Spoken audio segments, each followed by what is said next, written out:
My name is Stephen Lockey, and I'm an orthopedic spine surgeon at the University of Virginia. I'm honored to be here at the Seattle Science Foundation.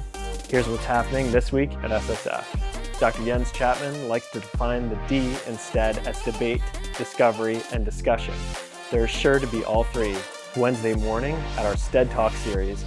Dr. Catherine Otten will discuss pediatric autoimmune encephalitis at our neurology grand rounds on Thursday morning.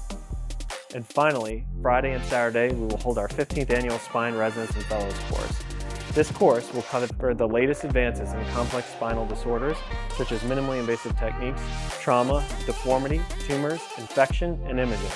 The course objective is to bring orthopedic and neurologic surgeons in training together to advance the art and science of modern spinal care.